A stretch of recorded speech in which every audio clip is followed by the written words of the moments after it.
Do you have something that you truly, relentlessly desire? Despite your state of life, is there something else that you would go completely to the end of the world to get? Well, lucky for you, there's a way to achieve what you're looking for, and you won't need to go to the end of the world to get it. But you will need to go somewhere, and the place may be too out of reach for some. It's not far away, closer than one may believe, but there's requirements that some individuals may not possess. First, whatever it is that you seek, know that you must seriously desire what you want. In your eyes, it should be something you need. If you begin the journey without the correct state of mind, you will surely fail, as it will be near impossible to turn back once the journey starts. The second requirement is that you will need a vehicle of a sort. Most use a car, as it's the most comfortable choice. There have been a select few that have used small motorized vehicles, such as an ATV or motorcycle, but this has proven to be quite difficult, as the conditions of the journey can prove to be too bothersome. Do not use a vehicle too large or noticeable, as you will need some of the cover of night to be most safe. Also, while any sort of car will do, you may not want to choose the most expensive or cherished vehicle. You can take your slick new black Mercedes for a drive if you'd like, but don't expect it to come out in a pristine state. Make sure your vehicle is completely fueled before beginning the drive. The first task to accomplish is to locate the road. It doesn't have a name, it's not on the map, and technically, it doesn't even exist. It will only show up if you're looking for it at the right time, and you will only spot it if you know what to look for. Finally, you must be alone during the journey. You didn't think you'd be able to go with a group, did you? It must be night when you begin. Choose the time of the night where you believe the roads are the least populated. Drive to any area that is just a stretch of road surrounded by woods. Here's where you want to start paying close attention. If you're looking for the road, it will turn up eventually, but you need to search for the road's hint in order to pull down the right one. Once you're close, you will see or feel its signs, but what the signs will be will depend on what it is you desire. For example, if you're in search of wealth, you may spot shimmers on the empty branches of trees as they resembled the shine of gold or diamonds. If you seek love, you may begin to see rose petals slowly dance in the light breeze, blowing in the road's direction. If you seek revenge, you might sense an ever-growing feeling of heat or anger in your body as you approach. Just know what it is you really want, and you'll have no problem finding the turn. Once you're sure you've found the revealed road, take a deep breath and turn down onto it. At this point, you have officially started down the nameless road which brings you through 11 miles, leading to whatever it is you seek. Each mile will test your desire and will expose if you really do want what you're searching for. Before you go any further, stop the car and be wary of a few advisements. Do not turn on a radio during the drive. Do not use a phone during the drive. Reception would be cut off anyway. Do not open the windows during the drive. Make sure they are closed before you continue. If you are riding a vehicle without windows or a top, then prepare for the worst, as the odds are heavily against you. Do not attempt to leave your vehicle at any time. You'll never want to exceed 30 miles per hour unless you're desperate to make it through a section of the road. And most importantly, as with any drive, buckle up. Feel free to prepare and make sure you're ready once the road has been entered. Time has stopped, so you don't need to worry about losing the night. Though you may not notice you're not actually in your own world anymore. Take one last moment to realize that once the first mile is over, there is no turning back. If you ponder turning back at all, know that you shouldn't be even on the journey in the first place. Once all is done, start continuing on the road.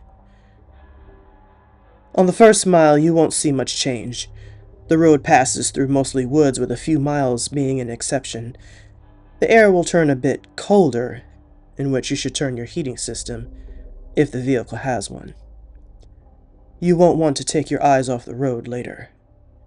Take some time to calm any uneasiness by admiring some of the night sky.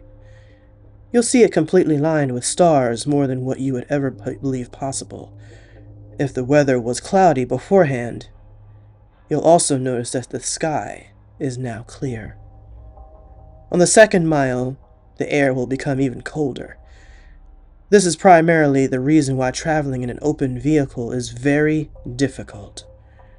With each mile, the air will drop in temperature, even if the season should be warm. If the air is too cold to bear, even with the heat on, your only option is to speed up.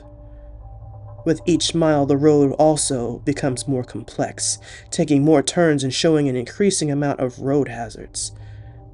Be sure to always keep focused on the road in front of you in order to avoid as many bumps or obstacles as possible. Hitting a few rocks and potholes won't hamper your progress too much, but you'll want to keep in the best condition for as long as possible. If your vehicle is forced to stop because of damage, then there's nothing left you can do but eventually freeze to death. On the third mile, you may begin to spot silhouettes of human figures in the linings of the trees. Pay no attention to them, even if they seem to get closer. It will be hard to resist peeking at their unnerving, distant appearance, but know that they will reveal themselves later. At this mile, the road will become dirt if you weren't driving on it in the beginning. Keep to the center of the path, as it will become narrow and wide at random intervals. On a quick side note, should you ever attempt to turn around, despite the previous warnings, you'll be left on a path which never ends. You would simply run out of fuel eventually and be left to freeze in the cold conditions. On the fourth mile, you will not only see more of the figures, but you will begin to, in a sense, hear them. In the back of your mind, a very faint, unintelligible whisper will echo. These will come and go, but you can't stop them. If they become bothersome or distracting, try and tune them out by thinking of what it is you desire. Attempting to listen and determine what the voices are saying will only attract them to you, and you want to be far away from them as you can. They'll be closer later, so there's no use bringing them near you this early. On the fifth mile, you will come to a clearing. The lining of trees to your left will disappear to reveal a lake with no end, with a beaming, great moon over the water. The illumination from the moon will be so spectacular that the vehicle's headlights will no longer be required. Restrain yourself from gazing at it. If you look at its light for even more than a few seconds, the road in front of you will end, throwing your vehicle into the water, in which you will freeze in mere minutes. The voices will be gone for this mile, but don't rejoice yet. They'll be back. On the sixth mile, take into account that you were more than halfway done. Despite the progress, you may lose hope here. The stars will have disappeared at this point, leaving the sky an empty black abyss. The clearing will have ended, leading you back into the woods. The only light you will have will be provided by your vehicle's headlights, but they will flicker from time to time, even if you're sure they're in perfect working order. If you have a radio in the vehicle, it will turn on here automatically. If you didn't turn it off beforehand, it will produce an overwhelming screech that will send you off the path. A calm voice will begin to speak about your greatest fears, what it is you horror in your life. It will speak in a way that will cause you to visualize the words in your mind. So don't listen to it. If you begin to comprehend what it's saying, the horrors will prove too much for you to stay on the road safely. Attempting to turn off the radio will prove no use. Speed up if you need to. Just keep your mind off the voice as much as you can. As you approach the end of the mile, the voice will fade out of the speakers, leaving your ears at peace for now. On the 7th mile, the voices from the figures will return. It won't sound like a whisper this time, but more like a distant scream, growing closer with each second. At some point on this mile, you'll hear one of them in your ear, as if one of them were right behind you. This is because one of the figures have found their way into your vehicle. Do not turn around. Their voices will shock you to a paralysis, leading you off the road. If you don't draw attention to it, it will become uninterested and hopefully leave. These beings are said to be ones who have traveled down this road before, but were not successful. They live the remainder of their existence suffering in the darkness, with their only goal being to bring other travelers down with them. It has been said from experience that these beings can't physically harm you, so as long as they don't cause you to wreck, you should be fine. On the 8th mile, slow down if you're going too fast. The road here takes very sharp turns, which, if overshot, will throw the vehicle into a pit through the trees. The cold is near fatal here. If you were to have a glass or bottle of liquid in your vehicle, it would be solid in seconds. The heating system will have become completely obsolete. Your headlights will flicker more, sometimes shutting off for a few seconds. You should brake if this happens, but do not completely stop. The figures will be following you at this point, and should you stop for too long, they will surround and trap your vehicle. More of their screams can be heard from outside your doors, sometimes even sounding of maniacal laughter.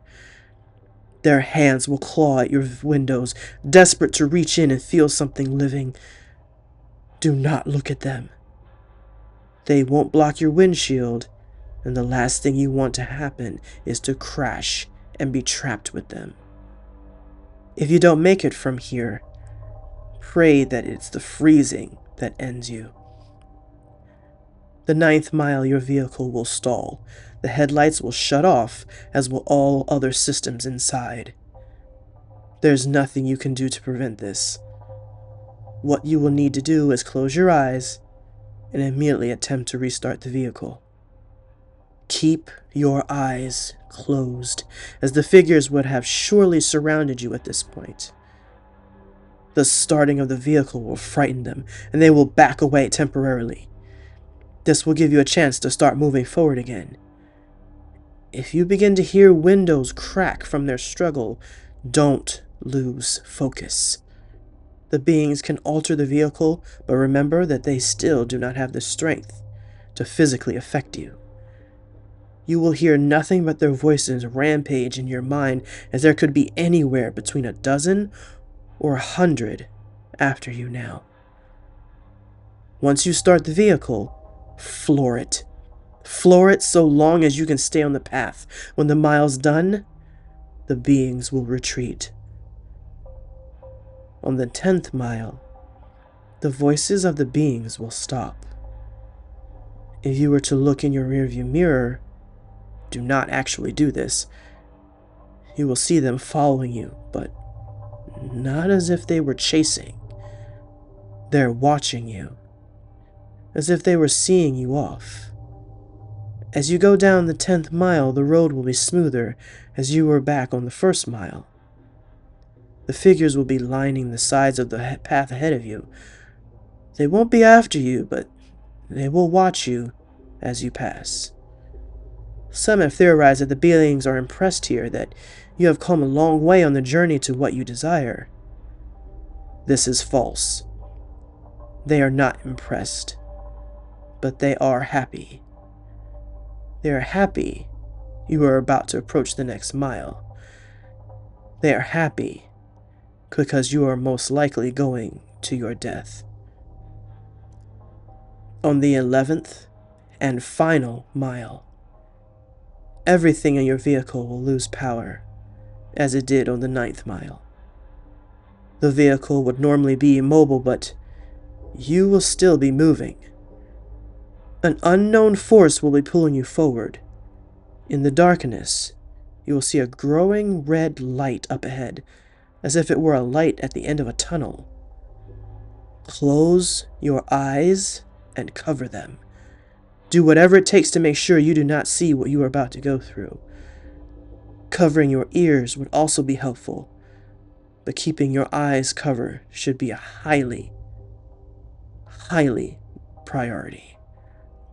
The red light is another clearing, but there's no moon or lake this time. Once it's entered, unrelenting and inconceivable noises will sound from all directions. No amount of bravery and conditioning will spare you from these sounds. The cold will turn to a merciless heat, burning all parts of the vehicle.